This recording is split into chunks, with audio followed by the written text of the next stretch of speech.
Welcome to the Shakaama Live Show with your host, Shakaama.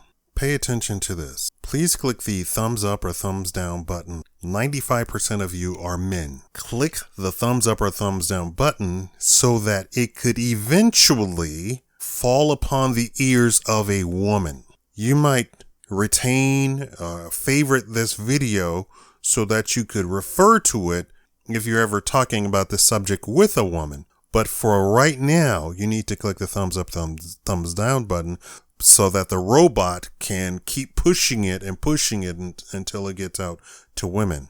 Today, I want to talk about the real numbers of freezing your eggs. Here's the propaganda that they keep telling you. You freeze your eggs, go on with your career, get to a promotion so that you could become CEO. Then you go back and get your eggs, get pregnant, have a baby, go on maternity leave, and boom, you're fine. You come back, you're CEO still. That's the propaganda. That's the story that they tell women. I'm here to tell you the actual numbers. At the age of 35, you're considered a geriatric, to have geriatric eggs. That means you are risk factor for the eggs, risk factor for the child, risk factor for the pregnancy. All up. By the age of 30, 90% of your eggs are gone. I believe you have eggs starting at 13. So you calculate 13 to 30.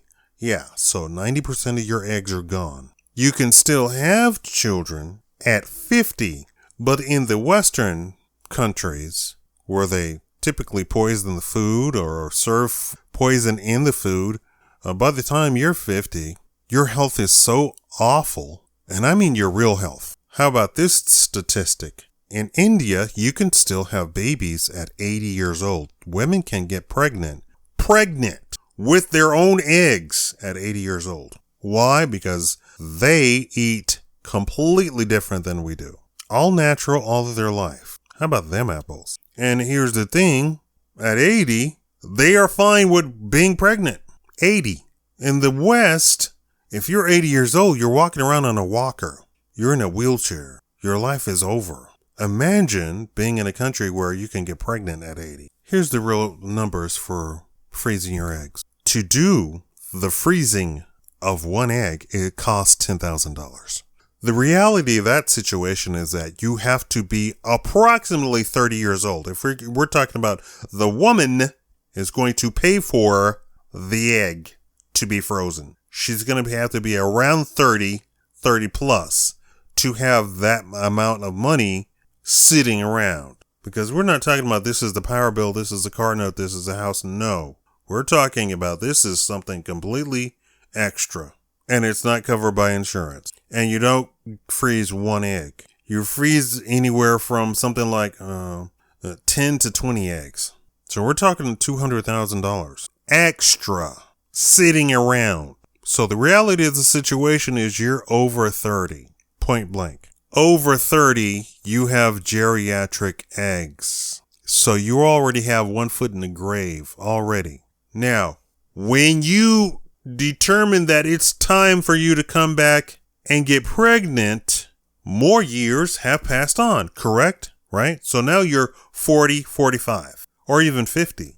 And the idea is that the eggs are not 50 years old. The eggs are still 35 years old. But what did I just say? The eggs themselves are already geriatric eggs. They're already at risk. The best possible case scenario is that you freeze your eggs when you're 13, which means that your parents would be so depressed about your life that they would have to think, oh, she's never going to find a man.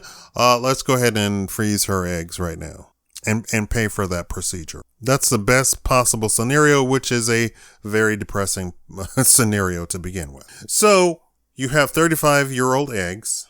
You're 50. Now you're going to go through the procedure of fertilizing the egg and doing the procedure of in vitro fertilization and sticking it in you, right? Fertilization. Let's talk about that. There was a program in Australia, and I believe they passed a law that said a sperm sperm donor cannot be anonymous. What did that mean? That meant that women were tracking down sperm donors and taking them to court and holding them for child support. Sperm donor doesn't know the woman, doesn't know the child, has nothing to do with their life at all. And the woman coming after him for child support. In the UK, the sperm bank had 2 donors. 2. Not 2,000, not 2 million. 2.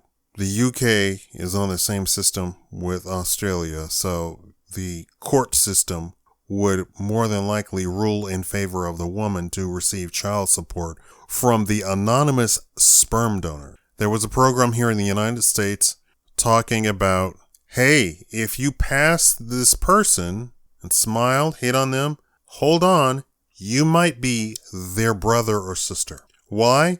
Because there was a doctor performing the in vitro fertilizations and he was using his own sperm. Now, that might sound horrible or awful or whatever, mainly because of the way that men have been painted for the past 10 to 20 years. But at the end of the show, when they went to take the picture with 200, 300 women, they were all smiling, all hugging him, all kissing him in a friendly way, in a happy way. They were overjoyed. Why? Because they have in their children the genes of a doctor. He said that he was helping the women, and the women said they were fantastically happy. That's a live sperm, a live egg that they're simply inserting and fertilizing in a live woman. Freezing your eggs is way outside of that. Let's talk about the success rate of freezing your eggs and getting pregnant from it. You ready? It's approximately a 13% success rate. One doctor, female doctor, told the case of her patient who tried 10 times to get pregnant after she had frozen her eggs and come back to get them. So that's $100,000 right there for just freezing the eggs.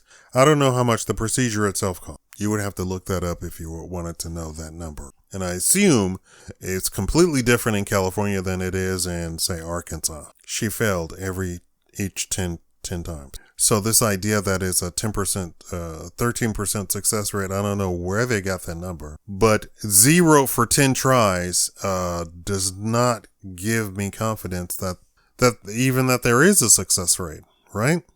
10 failures? That's bad. Then Shakaama, the internet dad, has to ask you what is going on with your life that you believe that this is the way instead of getting a man, get married, and have children. What is your attitude towards men? Stop. Who taught you to have this attitude towards men? We learn we're humans. We don't have instinct. We do not have instinct. No matter what they tell you. Female intuition, female instincts, no. Doesn't exist. Somebody taught you to have this attitude towards men. You have to look at their life. They taught you to have this attitude towards men, to fear men, to mistrust men. What was going on in their life that they had this attitude and that they taught this attitude to you? You heard the term misery loves company? Misery loves company. It takes willpower to be happy and to spread happiness, joy, and love. For the most part, that only happens inside of families. It is rare that strangers are happy and joyful with each other. It is super rare that women are joyful, happy, and what have you with each other. What is going on in your life that you believe that you can freeze your egg, pay for that procedure by yourself, $100,000, bare minimum, because you want 10 to 20 eggs frozen. So we're talking about $200,000 that you have to come up off of. This isn't your house note. This isn't your car note. This isn't covered by insurance.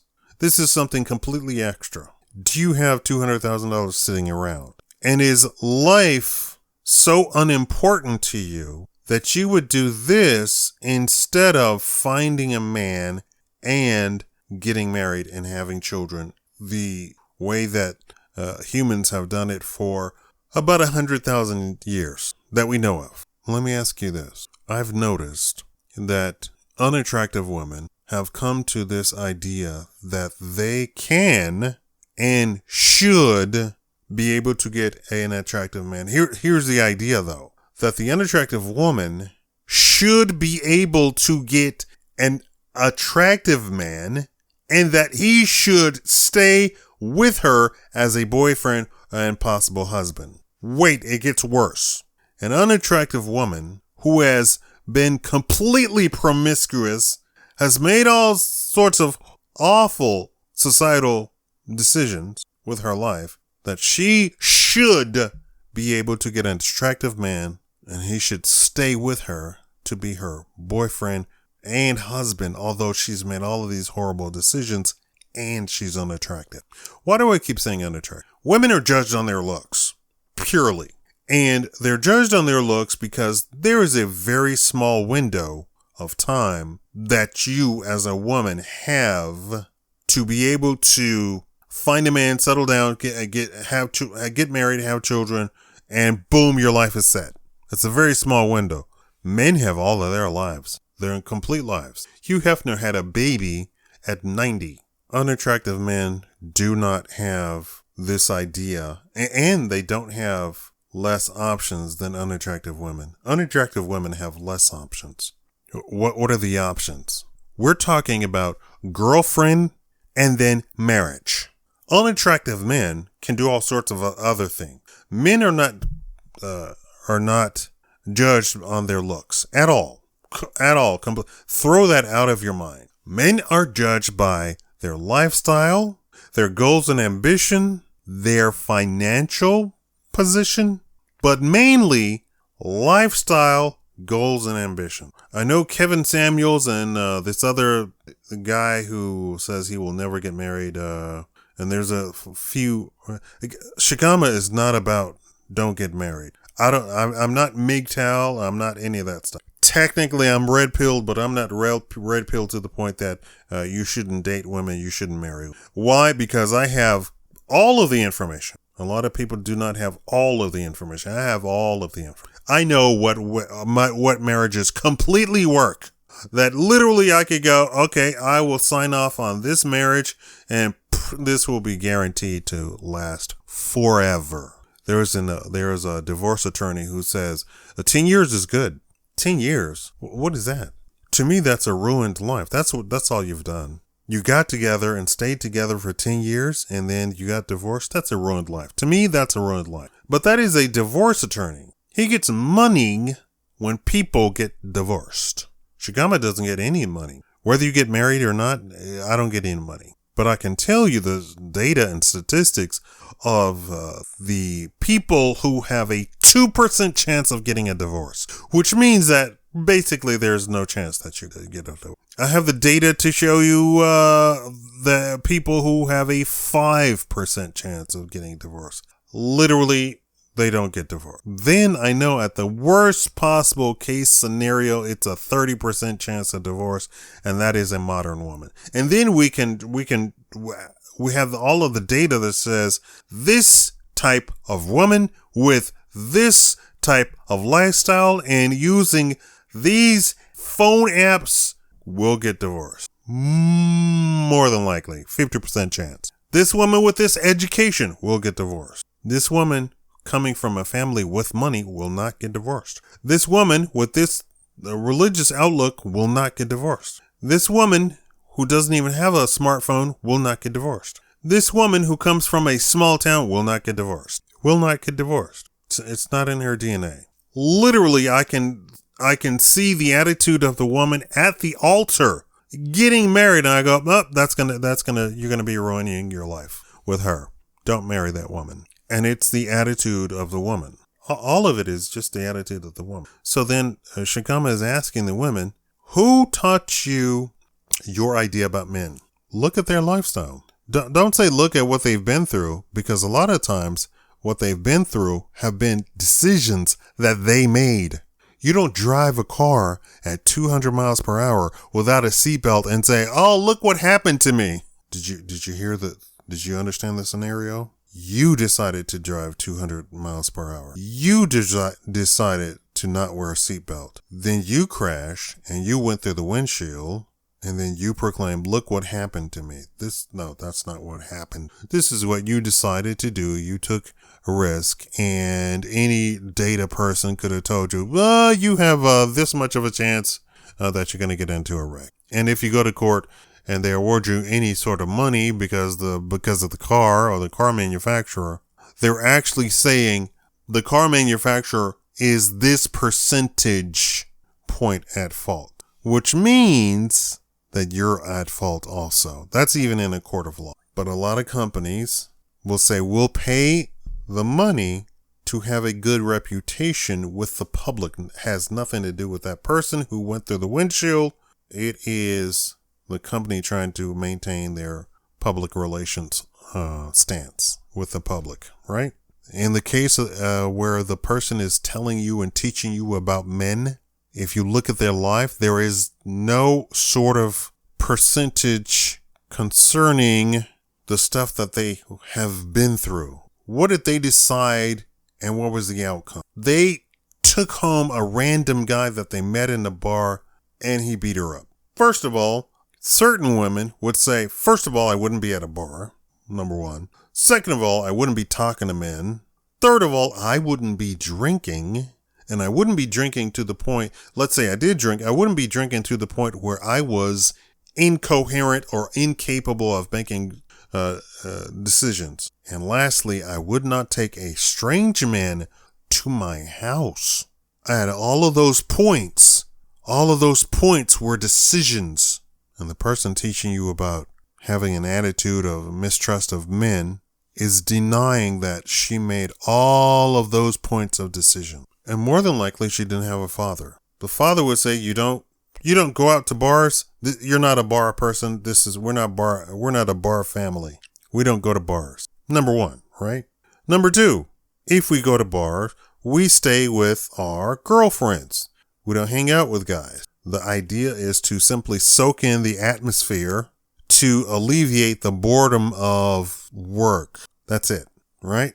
You drink socially, meaning 1 or 2 drinks per night, period. And then you stay at the bar for 4 hours.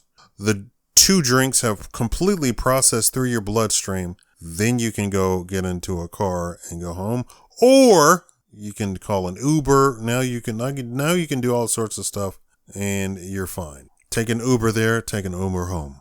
And it should be the case that you're going to be 90% safe in an Uber. I'm convinced a lot of stories about Uber and the driver did this and that and the other didn't involve Uber, or it was such a weird scenario and the woman had no situational awareness and got into a car with a complete stranger and did this and that and the other, and she got attacked by somebody who then the media claims is from Uber, and that's not the case. But all of those points of decision making results in scenarios. So I'm sick right now. I'm sitting in my home.